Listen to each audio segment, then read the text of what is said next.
If you're a regular viewer of this channel, then you know that I am incapable of engaging with media on a casual level. And if you're not a regular viewer, then I'm sorry for everything you're about to witness.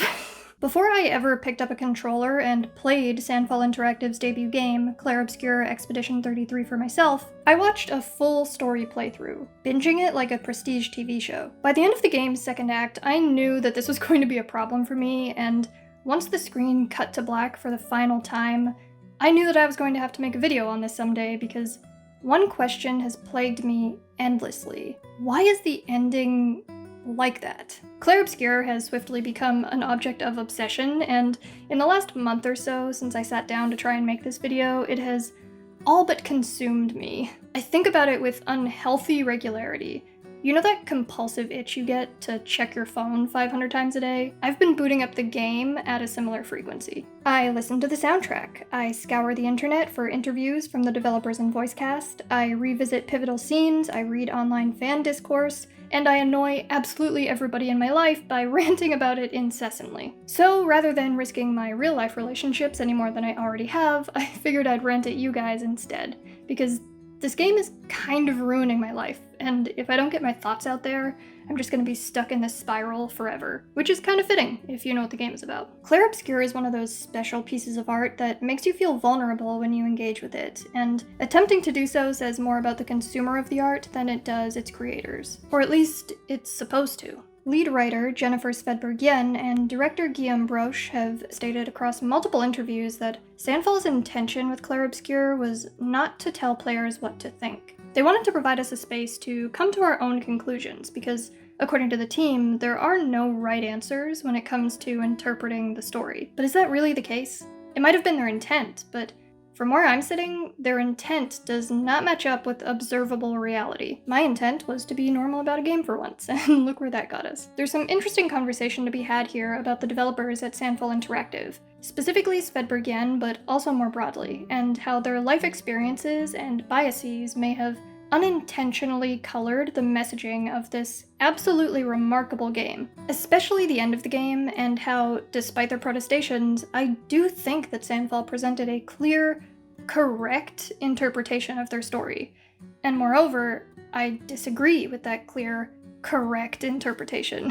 It's complicated. So in today's rant, I'm going to try and uncomplicate it by breaking down Clair Obscur Expedition 33. I'll be doing an overview of the plot, discussing how and why the game was made, diving into the heads of our development team, and discussing the ending at length. I'll be looking at this game through three main themes: our relationships with grief, chronic illness, and art. The latter two of which I feel are somewhat overlooked in more mainstream discussions of this game. There's gonna be spoilers galore and a whole lot of personal vulnerability, so prepare for that. Oh, and one more note before we start. I am a Canadian. I no longer live there, but my home country's second national language is French. I took 8 years of French in school. I read comics in French, but I don't really speak French, and my accent is atrocious, so I will be butchering all of the French words and names that appear in this video. Apologies in advance. D'accord? Merci pour votre patience et allons-y.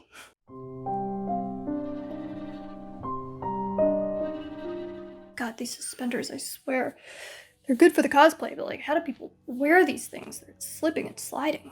God. The concept for Clair Obscur Expedition 33 was conceived during the height of the COVID-19 pandemic in 2020, so it makes sense for this game to be absolutely steeped in feelings of fear, isolation, monotony, and grief. It tells us a story of a ruined city under siege, not by any kind of brutal military threat, but more so by the inevitable march of time. 67 years ago, the world was torn asunder, and the city of Lumiere was split from the continent. Every year since, a section of the population disappears in an event called the Gommage, where the malevolent paintress wipes their age from a giant stone monolith on the mainland, which glows at all hours of the day in the distance across the sea. In a quest to stop the paintress from taking yet more of their people, Lumiere sends out annual expedition parties to find and kill her. In the narrative, it is our titular Expedition 33's turn to traverse the dangerous continent, locate the paintress, and hopefully end her life. The moment their boots hit the ground, Expedition 33 is attacked by a man who, by all the logic of the universe, is too old to be alive.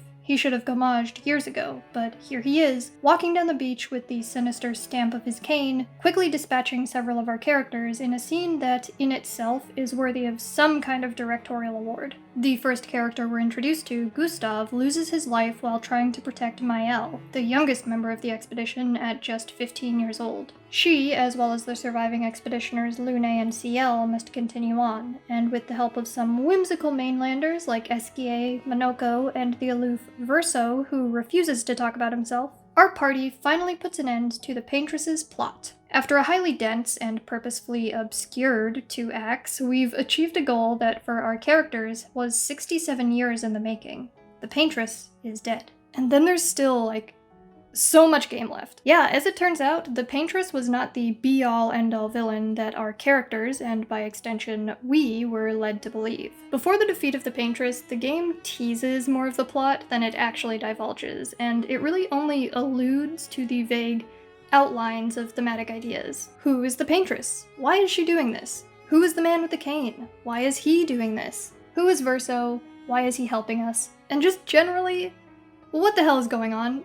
We don't get answers to most of these questions, and countless others, until just before or well after the big boss fight with the Paintress. What we do know is that Lumiere is a city in a perpetual state of mourning. While everyone shows up for the gommage to watch their people disappear, nobody sticks around to see the expedition off afterward. As a collective, the people no longer believe that their world might ever change for the better, but there are individuals who are still holding out hope. And once the expedition gets to the continent, we see those ideas reiterated through our main characters as they process the trauma of their past, present, and future in their own ways. As they start to unearth the journals of previously failed expeditions, there's a thematic emphasis on the cycle of grief, and how each time you fail to defeat your grief, at the very least, you can start the cycle stronger than you were last time, because you've got more experience now with the process, and you know what didn't work to get through it. With each newly uncovered journal from those who came before, our characters learn helpful information that informs how they push forward and increase their chances of success. Also, some of the journal entries are just really funny. So here I write my final message.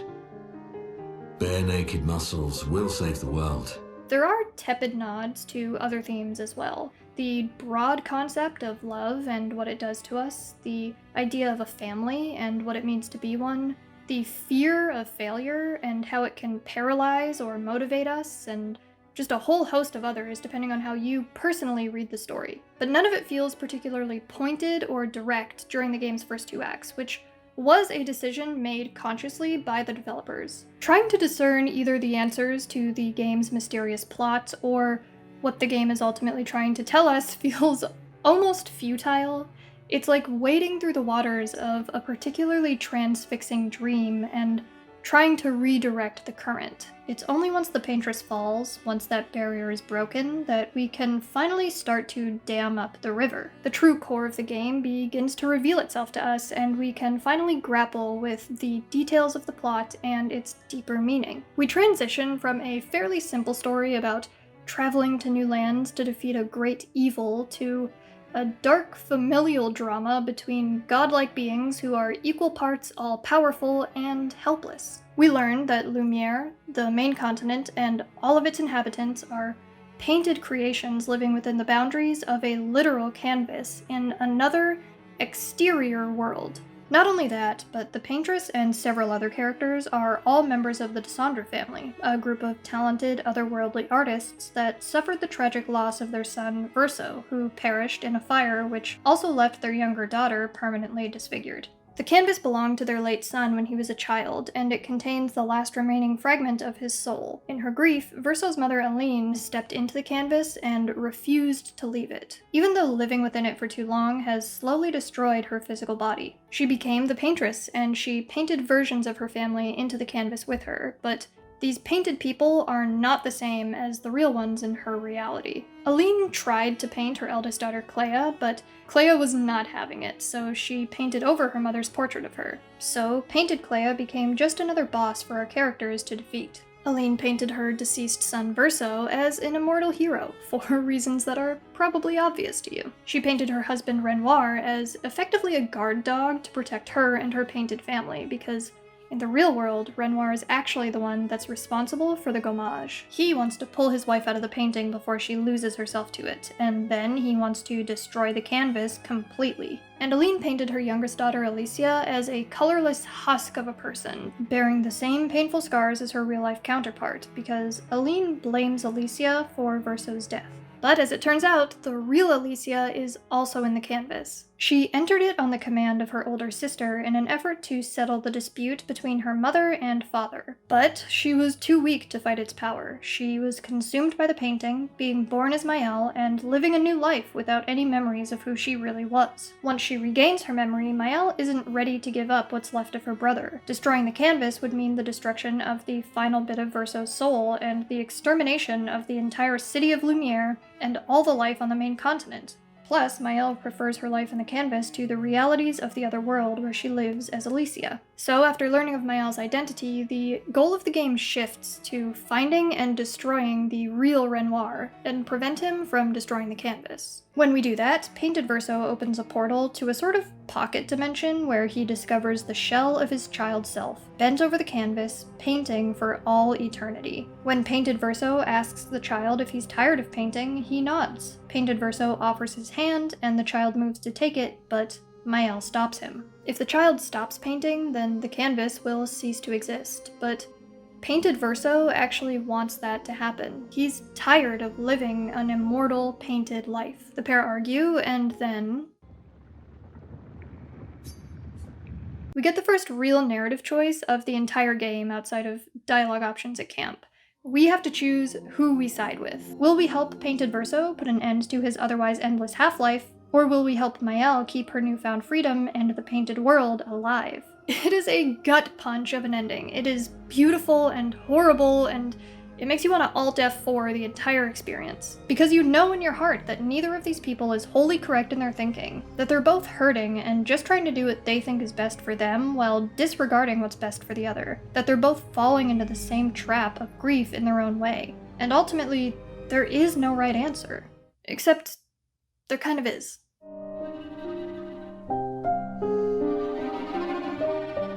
In Clair Obscur, there's this emphasis on the idea that life is precious yet expendable. Every moment is worth fighting for and sacrificing everything for, but the needs of the many outweigh the needs of the few or the one. When one falls, we continue. Or, put another way, the future of Lumiere is more important than any individual life, yes. On Lumiere, the city's inhabitants live ever-shortening lifespans, and therefore must make every moment count. But at the end of our story, both of our main characters are tired of their lives in one way or another. Verso has lived a long and hard life, forced to keep marching while everyone around him falls, forced to be a tireless mediator in his parents' forever war, forced to simply exist. What he wants most of all is non-existence. Alicia has lived a short but violent life, one of pain and struggle and heartbreak. What she wants most of all is to abandon that life and take up a new one she's already lived and loved. Of course, that's only a surface-level understanding of what's actually happening here. To get the most out of both of the game's endings and really understand the characters' motivations, we have to look at things from a new angle. Both the visual and auditory language of Clair Obscur are extremely strong and eminently important when you're trying to analyze this game, so I think that we should take a look at both of the game's endings from that perspective. First, let's look at Verso's ending. After defeating Maëlle, he cradles her in his arms as she pleads for her brother not to leave her again. He offers words of consolation until she vanishes. He says goodbye to his friends, Saskia and Monoko, and watches as both Luné and Ciel fade from existence. He frees his child self, then we cut to the exterior world. The Desandre family mourns together under a darkened sky, but the family is together. They are present in their real world as a united force for the first time during the events of the game. And our scene is full of color. Not just the reds, whites, and golds that haunt our 3 acts, but a whole array. Muted, sure, but still there, promising to bring light and vibrancy into the Desandre family's life just as soon as the clouds part. And when Alicia looks up to see her painted family standing before her, they aren't shown to be upset. They all wave goodbye, apart from Maëlle, who mirrors Alicia's body language, and Gustave, who appears to be beckoning her, though he's still animated in a fairly neutral pose. The song that plays is slow and somber, but it talks of new beginnings, unwritten tomorrows, and an eternal link that cannot be broken. It is a sobering conclusion to our story, to be sure, but it's also a hopeful one, and then there's Mael's ending. We begin in triumph. Lumiere is restored, Alicia's painted friends are alive and well, but there's clearly something going on beneath the surface here. While our main characters pile into the Lumiere opera, those standing outside are all eerily still and dressed in white. Our camera is tilted at a Dutch angle, a common filmmaking tactic to convey something distressing or unnatural. The song that plays is our main theme, an indication that we've succumbed to the cycle of grief and loss we started in. Mael's face, especially after acknowledging Gustav, is, there's no better word for it, it's painted. It's been painted into a stiff, amiable expression, as has everyone else's. And then, as Verso takes the stage to perform, our world loses its color. A once beautiful piece of art is leached of all vibrancy. The tilted camera is unsteady. Verso's heavy footsteps harken back to the burdenous sound of his painted father's cane. It's achingly silent, his hands tremble, Mael and the others just stare blankly, anticipatorily until we get jump scared. We cut back to Mael's damaged face, looking very much like that of her family's when they lost themselves in their paintings, and a discordant note plays on the piano. After another uncomfortable silence, Verso begins to play. The song in question is called Mael, and the lyrics are, well, I suppose they can be read in various ways, but given everything we've just witnessed, I can confidently say they aren't happy. Based on the logic of the game world, as well as the logic of filmmaking, I genuinely do not understand how someone can look at this ending and defend it as having an equivalent moral weight as Verso's.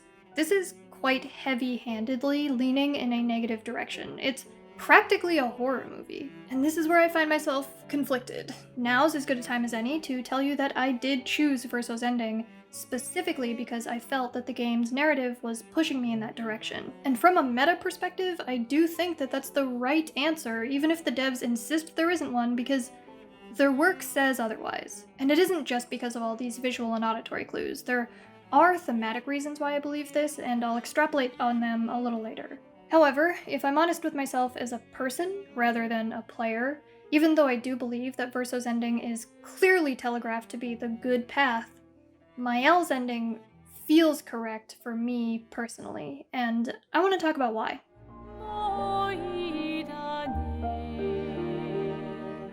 So, I live with chronic illness. I know, such a shocking revelation given my healthy glow, well-toned arms, and perfectly normal investment in fantasy media. As such, I deeply sympathize with Verso's plight. I'm tired too. And I heavily identify with Mael's/Alicia's.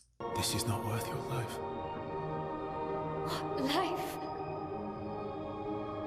My life of loneliness in a shell of a body. Obviously, I don't deal with anything as extreme as what Alicia lives with, but that only makes her point more valid to me. If there's one thing I do understand, it's finding solace in fantasy. And if I had the ability to create a world wherein I was normal and pain-free, you better believe I'd do that, no matter the consequences to my physical body. And frankly, I find the notion that Alicia needs to face her reality for the sake of her family to be straight up repugnant. And I know that some people read this as a metaphor for addiction, which is perfectly valid, but I personally feel that it ignores some of the nuances of Alicia's situation. For Alicia, the canvas isn't just somewhere to hide and languish in grief. It is pain management, it's a quality of life aid, and it's a reason to keep existing as best as she knows how to exist. Asking someone with a disability to give these things up is, in my view, the exact same cruelty as forcing someone who doesn't want to be here to play along with your fantastical delusions. As Verso puts it, we're all hypocrites, doing the same thing to each other. But if that's true, then why does the game treat Mael's ending with so much malice and dread while Verso's is allowed to be solemnly content? If Sandfall wanted to give us a story that was left entirely up to interpretation, why would we end on this note? Why would they frame this ending in such a harsh, unforgiving, literally black and white light? Well, I think that it has a lot to do with the third theme that we're addressing in today's video, our relationship with art. For many artists, what they create is their life. The two are not just connected, they are one and the same. To create is to be alive, and to be alive is to experience all that life has to offer. Joy, wonder, mundanity, pain, and suffering. Making things can hurt, and it's almost always a sacrifice, though it's a sacrifice that the conscious artist knows that they're making. Creating something of substance means you kind of have to be obsessed with it. You have to be able to give part of yourself to the work. You have to sacrifice your time, energy, and your life to the process. Believe me, I know how melodramatic that sounds, but if you've ever listened to your favorite artists talk about their craft, then you've probably heard stories of suffering. Whether it's fighting an oppressive studio system tooth and nail to enforce their vision, or devoting entire years of their life to projects to the detriment of themselves and the people in their lives, or sitting and stewing in emotional darkness to hold on to creative inspiration, it's all sacrifice. And the toll isn't just mental. Fingers bleed, hands develop calluses, muscles and bones ache, there's a dog sniffing in the microphone, go to ground. In many cases, artists do irreparable damage to their bodies. If you're a dancer, a writer, a painter, a musician, or if you express yourself through any other artistic medium, you've probably suffered for it, but in the same breath as you admit that, you'd probably say it was worth it. The book Tomorrow and Tomorrow and Tomorrow by Gabrielle Zevin talks about this phenomenon at length, and if you've never read it, I highly recommend it. It is truly the best fictional work that I have ever come across that accurately depicts the joy and pain of making things, and honestly, it deals with a lot of the same thematic overtones as Clair Obscur. There's a heavy emphasis on grief, love, the breaking and reforging of relationships, but I think that this book comes to a very different conclusion about those themes than Clair Obscur does. And that's because artists aren't a monolith. Not everyone shares a mentality, and Clair Obscur, at least how I perceive it, does not subscribe to the idea that art should be suffered for. The game does have a lot to say about art, both making it and engaging with it, but it has what I would describe as an intensely optimistic view of the artistic process, and that view deeply affects both the logic of the game world and the messaging of the work itself, intentionally or otherwise, and I find that so fascinating. The exterior world outside the borders of the canvas is apparently ruled by factions of artists, painters, writers, and dancers and the like, and these people have the ability to create these wonderful things, living things that will outlast them. But we're warned that the artists can become obsessed with those things and lose themselves to them. And as such, we have to be reminded that these wonderful things are in fact just things, and we have to learn to let them go. We are told in no uncertain terms that art can be used to process our emotions, but only for a short time. Eventually, we have to learn to value our real life and the real world over the things that we create. This is evident in at least 4 ways by my count. Number 1, the DeSandre family's paintings destroy them. Spending too much time with their creations or the creations of others literally kills them, and that is portrayed as an unabashedly negative thing to happen because, you know, living is good. Hot take, very eloquent, so smart, Ash. While we mostly interpret this idea through the theme of grief, there's a reason why this whole game is themed around painting, right? I don't really know how much more on the nose you can get with a metaphor. Number 2. The fire, which serves as the catalyst for the entire plot of the game, was caused by a war between 2 artistic factions, the painters and the writers. The war is described as senseless, which, yeah, war, what is it good for? But in context, it also sounds like they're saying that being too dedicated to your craft can end in senseless suffering. Number 3, Verso's child self, the last bit of his actual soul, does not want to paint. His character model is a faceless husk, bent over in a way that reads more like he's dispassionately scrubbing the floor than creating art. And when asked if he's tired of painting, he nods.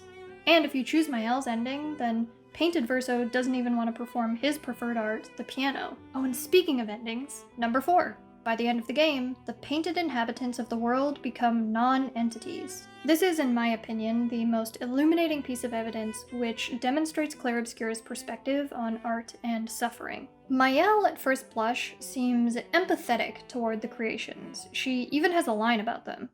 What about Lune and Ciel and Monoko?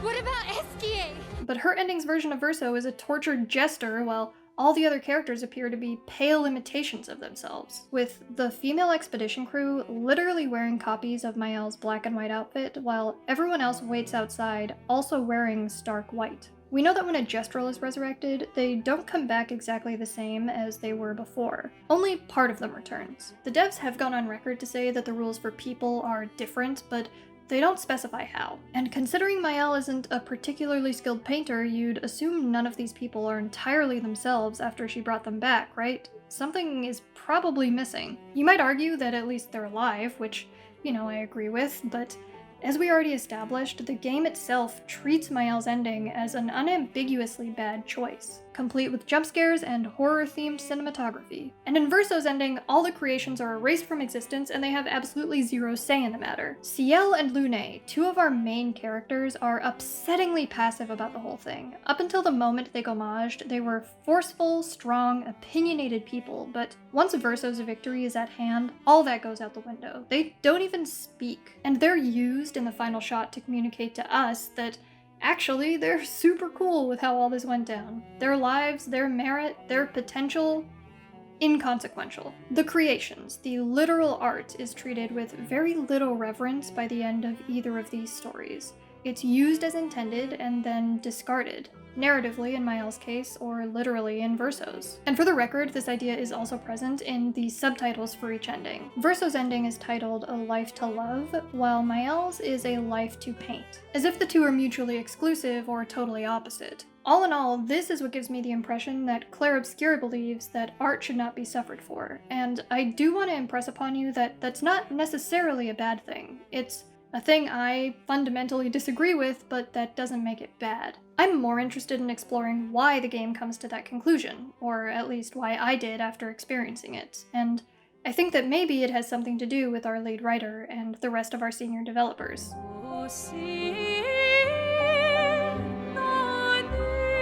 Can everyone be nice to me and pretend that it isn't obvious that this is filmed on a different day with different lighting because the last section's lighting sucked? Sandfall's lead writer, Jennifer Svedberg seems to be an absolutely delightful human being with an enviable creative mind, a fascinating artistic process, and a head-first, optimistic approach to life, all of which are totally alien to me. In other words, she's an inspiration. Before writing for Sandfall Interactive, Svedberg participated in a NASA program which simulated a months-long space journey, and she worked in finance. She's an interesting and well-rounded person, but according to her, she had absolutely zero writing credits to her name. She connected with director Guillaume Broche via Reddit in 2020 when he put out an open casting call for free voice actors. And no, Svedberg wasn't a voice actor. From what I can gather, she was just really sick of her corporate life and wanted to get creative fulfillment by any means necessary, and I mean, relatable. Broche and Svedberg got talking. She asked a lot of questions and suggested changes to potential lines of dialogue. And he quickly enlisted her as a writer for what would eventually become Clair Obscur Expedition 33. Calling this an atypical experience is an understatement to say the least. Writing for video games or any other form of entertainment is a notoriously difficult field to land a job in. The competition can be practically insurmountable, and even people with years of experience and countless credits under their belts can struggle to find steady work.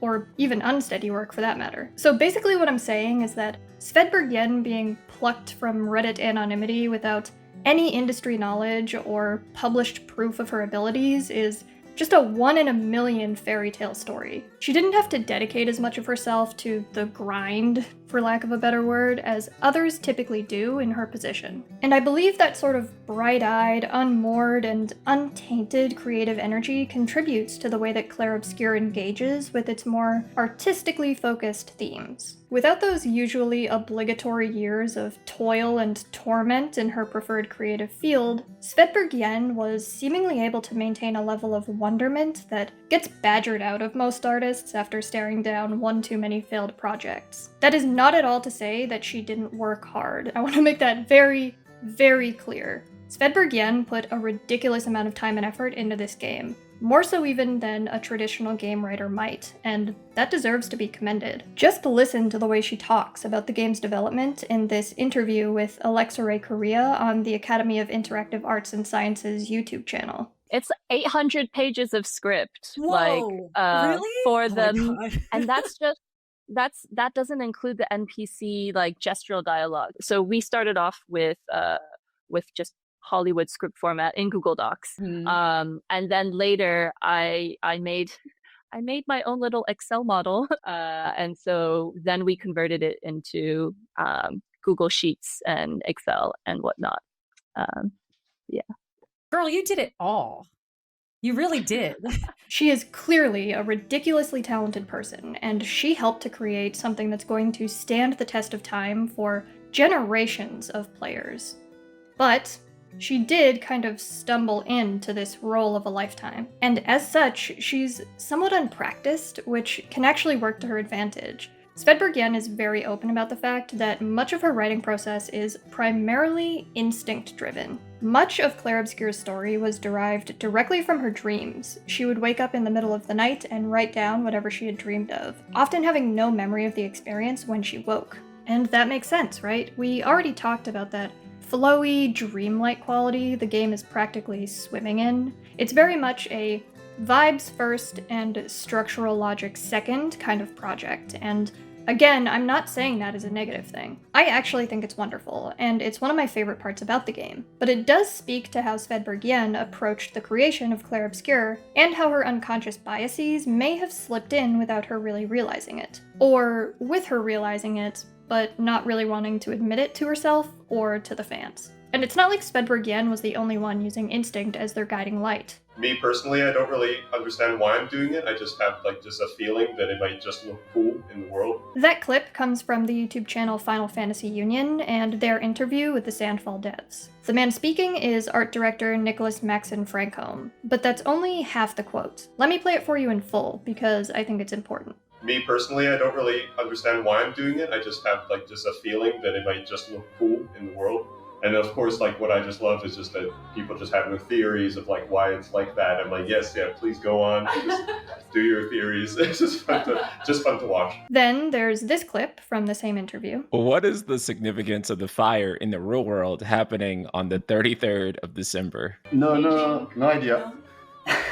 And this one. You can just skip the spoiler section. The answer is The whole Sandfall dev team is very invested in the idea that their game is up to individual interpretation, that even if there was an original intended meaning, it doesn't matter. But that's a little bit frustrating to me because it's clear that the devs do have answers to at least some of these questions. They just refuse to state them outright. We're not going to explain things that are not said in the game because we want also people to have their own theories. But we do have we do have clues in this game. So. And this is not a new phenomenon, right? Plenty of artists before and after Sandfall will continue to sit back, shrug their shoulders, and smirk at us when we ask direct questions about their work. David Lynch was practically famous for it.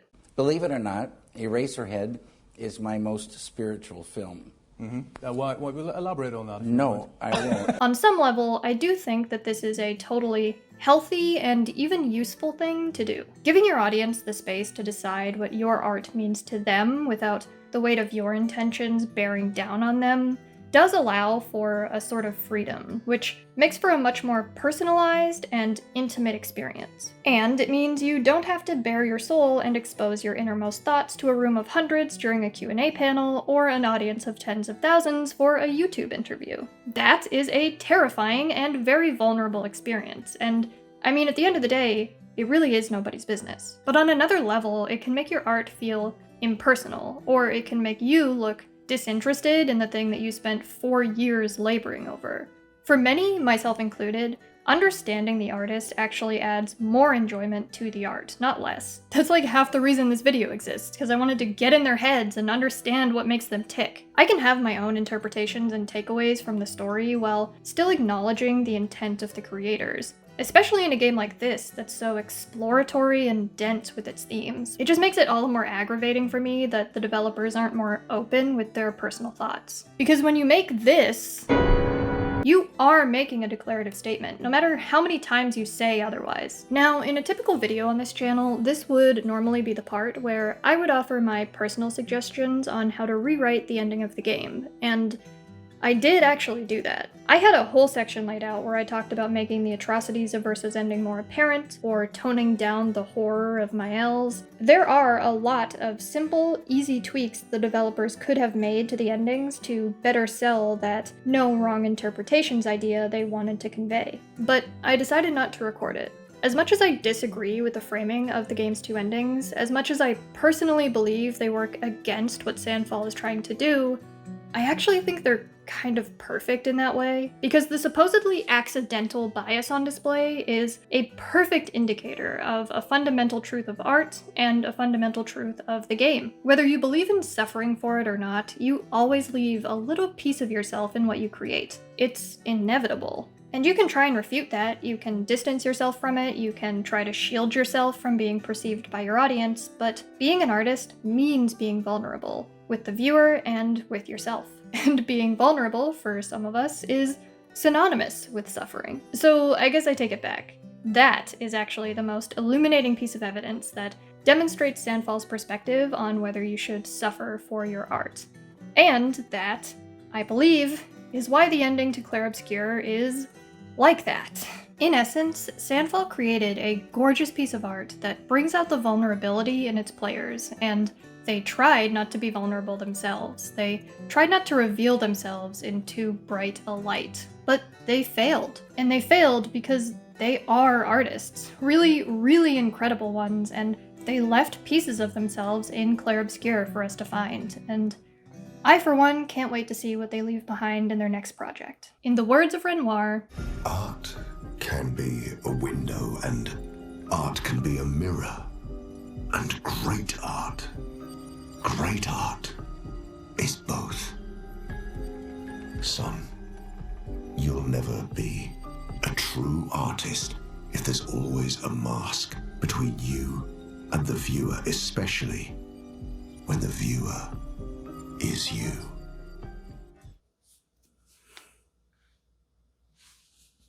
So this one was a little bit different, huh? I hope you enjoyed it, despite all the, let's say, creative liberties I took with the script this time. Next month, I'll be back to normal, doing a video reimagining Alfira as a companion in Baldur's Gate 3. That one's really fun. I'm already working on the script, I've already got all the footage, so I don't know. As I always say during my little spiels after the end card, I'm just so incredibly grateful that you guys are here with me. I genuinely didn't imagine this channel getting more than like 100 views total, so this has been scary and humbling and incredible and amazing, and it's thanks to you guys, so thank you, you're the best, and I guess I'll see you next month. Bye!